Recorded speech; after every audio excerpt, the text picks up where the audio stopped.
Grammar Girl here. I'm Mignon Fogarty, your friendly guide to the English language. I regularly receive questions from people who are confused about the words until, till spelled T-I-L-L, and till with an apostrophe at the beginning, T-I-L. When you're talking about a period of time that has to last before something happens, till, T-I-L-L, and until are equivalent.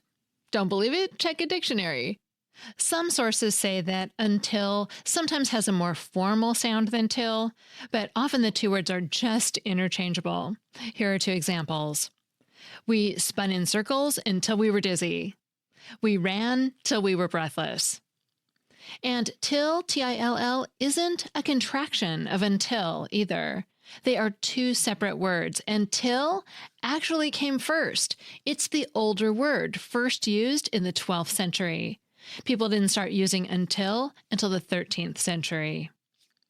Nearly all the style guides I checked recommended against using till with an apostrophe at the beginning, T-I-L. For example, the American Heritage Dictionary of the English Language says the form is etymologically incorrect.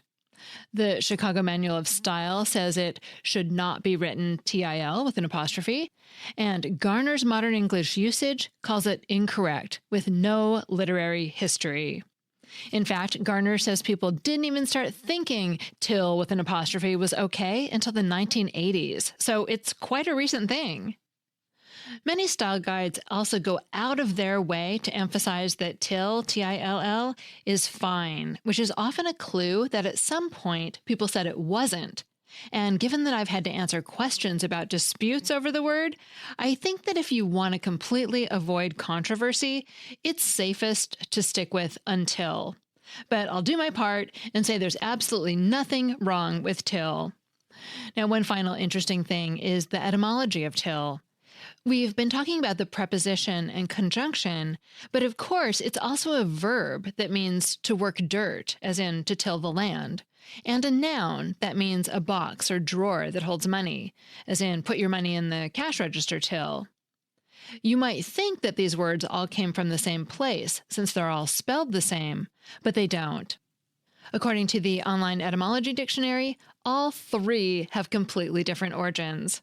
So that's your quick and dirty tip. Until and till, T-I-L-L, are essentially interchangeable. If you want to be super safe, stick with until, and definitely avoid till with the apostrophe.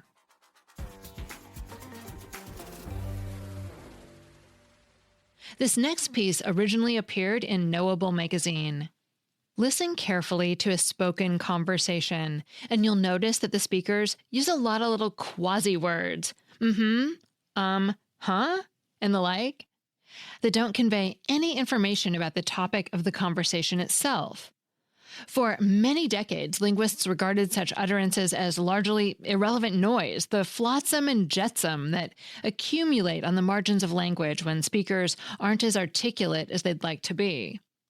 But these little words may be much more important than that. A few linguists now think that far from being detritus, they may be crucial traffic signals to regulate the flow of conversation, as well as tools to negotiate mutual understanding. That puts them at the heart of language itself, and they may be the hardest part of language for artificial intelligence to master. Here is this phenomenon that lives right under our nose that we barely noticed, says Mark Dingemans, a linguist at Radboud University in the Netherlands, that turns out to upend our ideas of what makes complex language even possible in the first place. For most of the history of linguistics, scholars have tended to focus on written language, in large part because that's what they had records of. But once recordings of conversations became available, they could begin to analyze spoken language the same way as writing. When they did, they observed that interjections, that is, short utterances of just a word or two that aren't part of a larger sentence, were ubiquitous in everyday speech. 1 in every 7 utterances are one of these things, says Dingemans, who explores the use of interjections in the 2024 Annual Review of Linguistics. You're going to find one of those little guys flying by every 12 seconds. Apparently we need them. Many of these interjections serve to regulate the flow of conversation. Think of it as a toolkit for conducting interactions, says Dingemans. If you want to have streamlined conversations, these are the tools you need. An or ah from a speaker, for example, signals that they're about to pause but aren't finished speaking. A quick huh or what from the listener, on the other hand, can signal a failure of communication that the speaker needs to repair. And that need seems to be universal. In a survey of 31 languages around the world, Dingemans and his colleagues found that all of them used a short, neutral syllable similar to huh as a repair signal, probably because it's quick to produce.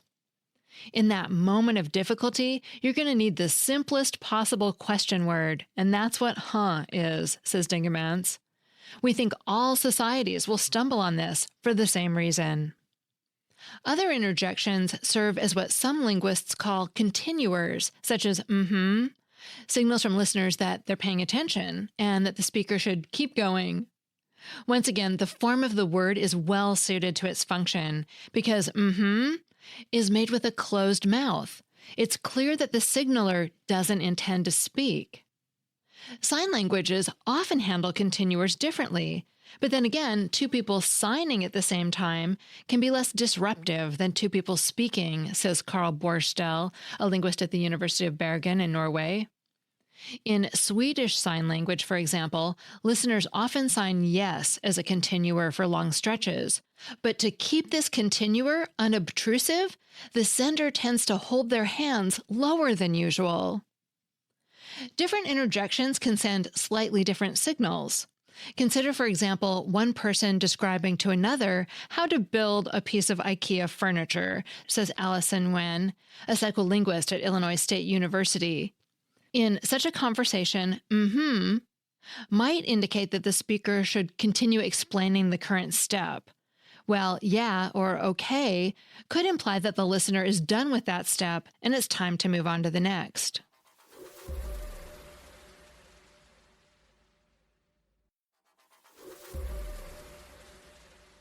Continuers aren't merely for politeness. They really matter to a conversation, says Dinkelmans. In one classic experiment from more than 2 decades ago, 34 undergraduate students listened as another volunteer told them a story. Some of the listeners gave the usual "I'm listening" signals, while others, who'd been instructed to count the number of words beginning with the letter T, were too distracted to do so. The lack of normal signals from the listeners led to stories that were less well crafted, the researchers found. That shows that these little words are quite consequential, says Dingemans. Nguyen agrees that such words are far from meaningless. They really do a lot of mutual understanding and mutual conversation, she says.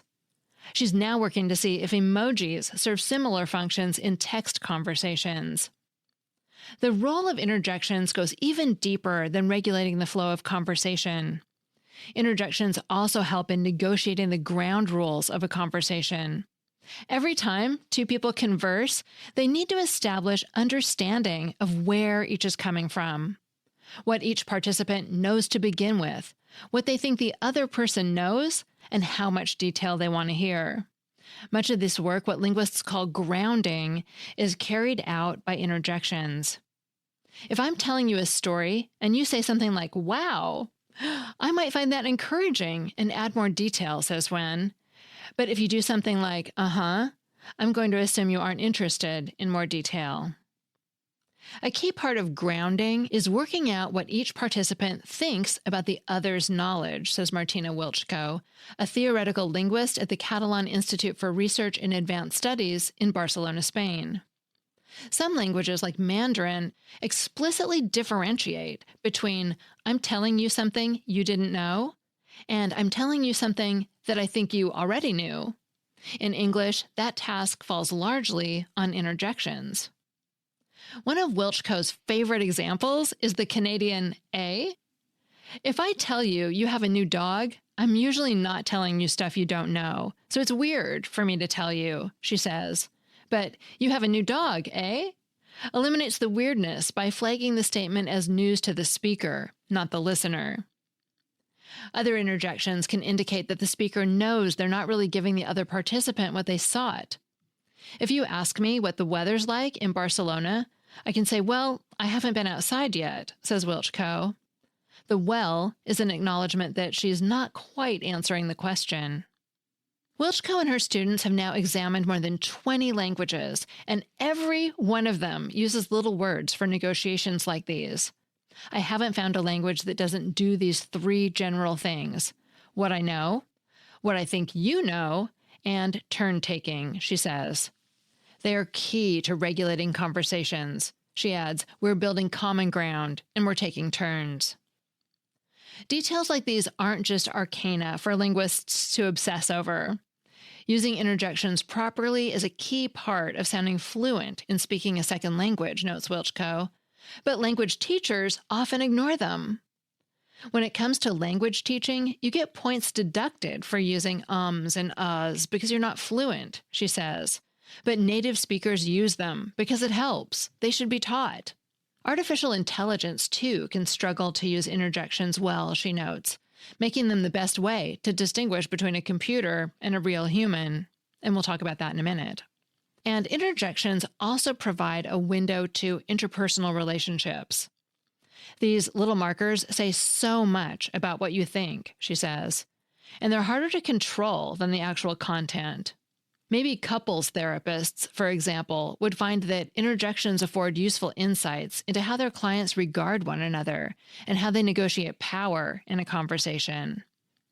The interjection, oh, often signals confrontation, she says, as in the difference between, do you want to go out for dinner?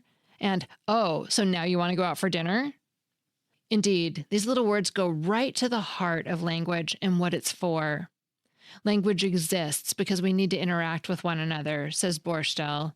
For me, that's the main reason for language being so successful. Dingimas goes one step further. Interjections, he says, don't just facilitate our conversations. In negotiating points of view and grounding, they're also how language talks about talking. With huh, you say not just, I don't understand, says Dingimas. It's, I understand you're trying to tell me something, but I didn't get it. That reflexivity enables more sophisticated speech and thought. Indeed, he says, I don't think we'd have complex language if it weren't for those simple words. And now getting back to AI, you might wonder, can AI learn to use interjections? Well, to make artificial intelligence sound more natural, developers are building interjections into its responses. Google's Notebook LM, for example, offers the option of summarizing information, say one or more scientific papers, in the form of a podcast hosted by two AI-generated hosts. On first hearing, the program does a pretty good job. The hosts laugh, joke, and insert and wow at superficially appropriate times. But to the ears of a trained linguist, there's still something amiss. People have kind of dismissed interjections as primitive. Yeah. As outside of proper language. Mm-hmm. Like back in the 1700s, this guy John Juan took. Oh. He even called them the... They almost work, but not quite, says the theoretical linguist Martina Wiltschko of the Catalan Institute for Research and Advanced Studies. They kind of remind me of AI art, where there's too many fingers. You don't see it at first, but if you look carefully, you see that something's wrong. One tell is that when the listener mhms or laughs, the speaker pauses while they do so, lending a slightly creepy note to the simulated conversation. To me, it's almost like the uncanny valley, says Wiltschko. It's close, but not quite close enough. The biggest deficiency, though, is a robust sense of who knows what in the conversation. The AI hosts seem to flip back and forth on which one knows which piece of information. It's not just what they're saying, it's who's talking in what context, and who knows what, says Wiltschko. I'd be really surprised if the AI could ever handle that, and human beings handle it with ease. That segment was written by Bob Holmes, a science writer living in Edmonton, Canada, and who until recently had no idea how often he uses interjections. The piece originally appeared in Knowable Magazine, a digital publication dedicated to making scientific knowledge accessible to all. And they've produced a special standalone episode of their podcast about interjections. So if you want to learn more, check that out too. You can find their podcast and explore new articles at knowablemagazine.org.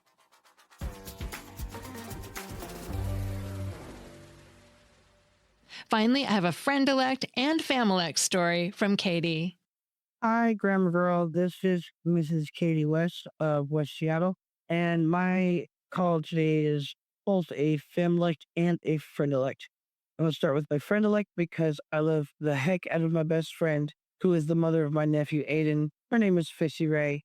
But our friend-elect is that she likes to say "murr" when she has pretty much nothing else to say about topic. Well, when you ask a silly question or she can't quite understand what was said or the question that was asked, she'll say, "How many cookies?"